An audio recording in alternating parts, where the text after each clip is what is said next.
Man, we got 35 minutes of OG as a Nick, and the early returns are looking good. Looking good. I know the general consensus when that trade hit the news, we got the Woj bomb was, what? The Knicks gave up all that? And it's obvious the Knicks weren't going to give Quick the bag he was worth. A year left on the extension. They had a couple cracks to get it done, hadn't got it done. And it got to the point with RJ where he wasn't even in the closing lineup for games. But still, these were two talented young players with upside the Knicks haven't exactly seen come through the system very often, which begs the question why Leon Rose in this front office would, like you said, be so quick to move off them. And I think I have an answer, but stick with me here because where I go with this might surprise you. When Mitchell Robinson went down about a week and a half ago, it exposed a huge issue with this Knicks roster. They can't defend anyone. Even with defensive-minded guys like Hart DiVincenzo, they've been giving up 130 points a game since Mitch went down. You had to fix it. And now you bring in OG Anunoby, who most consider one of the best three perimeter defenders in this game. Tibbs is somewhere salivating at the opportunity. He's a rangy wing. You stick him on the Tatums, Kawhis, and LeBrons in the league. We just saw it last night with the T-Wolves and Anthony Edwards. I know you might check the box score. You still see a 30-piece, but a lot of those points weren't on OG. Yeah. OG's defense alone, is able to make this Knicks team a more complete team. And forget about what we've seen from RJ, what we've expected from RJ, right? First round pick, top 2 pick, expected to be a future all-star, perennial superstar for the Knicks. I think that's the shocker, that the Knicks were already ready to sell on this RJ Barrett project. And Quickley, just a couple of seasons ago, not so long ago, we saw what he's able to do night in and night out to be able to help him run an offense, both as a starter, both as coming off the bench as a second unit guy. Immanuel Quickley and RJ Barrett are guys you want in your system, especially when they're playing consistently. OG Anunoby, what he's able to give you is he's able to give you a very complete offensive game. He's not going to give you 30 a night, but could score 30, right? He's also going to guard the other team's best player. And Ty, I think you hit the nail on the head. Between those two guys, really, this Knicks team looks different, Yeah, it looks very different because what you solved for is the fit. RJ was a guy that his highs will be higher than OG Anunoby's. No question. But the lows are a lot lower too. We've seen it for stretches where he disappears, the jump shot's not falling, he's bulldogging to the rim and not getting calls. It can look pretty bad. And Toronto fans, you'll see that soon. But what OG will give you is it's probably going to be 14 a night. You're not going to have the big 30-point performances that RJ was able to give you, but it's even kill. It's steady. The defense doesn't have slumps. You know what I'm saying? Facts. And RJ was already that 4 years for 120 deal. He got the max extension. So he's good, but you're paying him like he's great. And that's a little bit of an issue. So the Knicks got off that contract quickly. Like we said, they weren't going to be able to pay. And OG, there must be a wing deal to have him re-sign with the Knicks after this year, because if you just traded two guys under team control for the foreseeable future for a rental, boy, oh boy, someone's losing their jobs in New York. There's no question. And for a rental that, let's be frank, I don't think this makes you guys a championship contender. It definitely brings you closer, but I don't think this move screams, oh shit, the Knicks are in contention for a championship, right? So they better lock him in. That's going to be the biggest thing. Or you just gave away RJ Barrett and Immanuel Quickley for a Ginge and Precious. Facts. And a lot of people are predicting that this move for OG on the Knicks side is setting the stage for the next one. But I'm in the camp that, let me know how you feel about that. Doesn't know if I see that exactly being the case. Yes, it's coming down the road, but I don't think it's coming this season. They still have draft capital to move for a star, but where's the blue chip prospect? It was going to be Quickley. It was supposed to be Barrett, but now those two are out the door. Is Quentin Grimes and picks getting it done?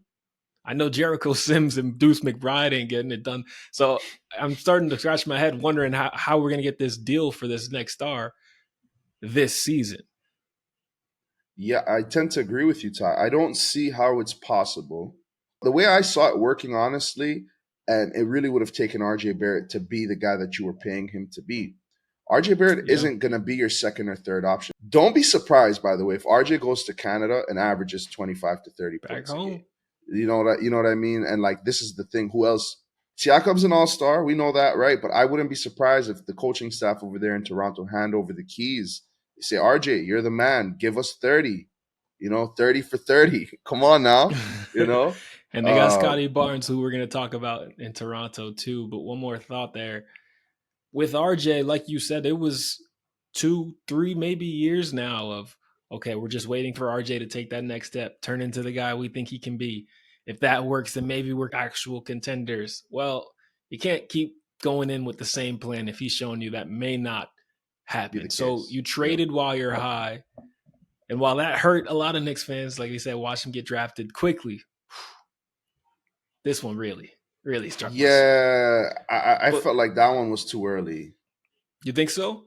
Well, Quickly look, more man, than this is the way I RJ. see it. You could look at it as early, or you could look at it as we're trading someone at the peak of their value. And I'm not saying this is the final evolution of Quickley because I don't think that's the case at all. Yeah. But there was something that happened a year and a half ago. The Knicks signed Jalen Brunson. And when he came to New York and ascended to superstar, which no one saw coming, it No instantly one. put a cap on what Quickley could become in his shadow. A perennial Six Man of the Year finalist is not the end for Quickley, but it became clear he was never going to get past that playing behind Jalen Brunson. The good thing in this is, right, when you have too many options to pick from, you're not getting the most out of all your options, if that makes sense, right? So you have Julius Randle, you had a couple years back, you had Obi Toppin, you have Quickly, you have RJ Barrett, you have Jalen Brunson, right? But I say all that to say there wasn't a proper pecking order. And I think that's why we saw spurts of RJ Barrett being very successful. But then there were spurts where he was the third option. There were spurts, like you said, where he was finishing games off the bench. And a guy of RJ's caliber being paid the way he is and with the pedigree that we know he has, that should have never been the case. He was Um, seventh in fourth quarter minutes before that trade. That means he wasn't even sixth man in the fourth quarter. He was seventh. Craziness, man. Just about quickly now, you make a good point, and I think you make it easier to swallow that pill, right? Quickly at the end of the day, if you didn't, you're not going to be able to pay him honestly what he was worth, and at the end of the day, he's going to want to move on and look for something different in his career if he's not going to be able to at least get the money in New York. So it makes sense. You sold him while he was high, a guy that you're not going to necessarily guarantee to be able to keep. From the Raptors side of things, boy, oh boy, running through the six with my woes. Things are looking good in Toronto, man. Like, I'm not even gonna front. Between Pascal, Scotty Barnes, who has been looking like a star, whether he drops 30 or not, he looks like he's been in this league for 20 years. And He's he found cold that blooded. Jimmy. I thought he was Yeah, Ben Simmons, but he figured it out. yeah. Because in his early interviews, you thought he was on his Benny for real, his Benjamin Simmons, but now he's on his Hemi. There's no question about that. And now you pair him, those two guys, Pascal, Scotty. I mean, I don't even really know what kind of. I haven't been following too much with the Raptors to what role Pascal plays, but there's no question that Scotty is their guy for the future. You pair him with RJ and Quickly. I mean, legitimately, the Raptors have just got their starting lineup. For You have real, man.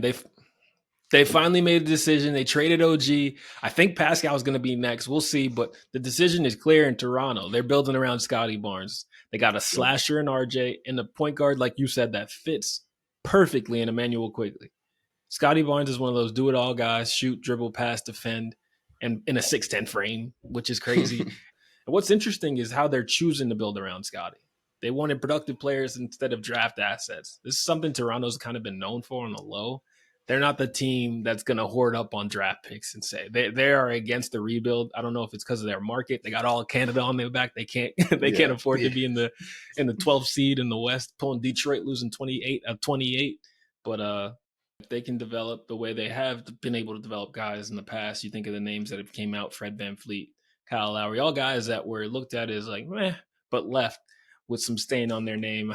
Championship from Kawhi always helps. But man, when I look at this trade zoom out, I think it looks like the rare win-win. It's still early, right? We're going to see how this plays out over time, but the Raptors get a future, some optimism, some hope that they desperately need in what's been a poor season. And the Knicks get clarity in their starting lineup, clarity in their pecking order, and a runway to their next big move.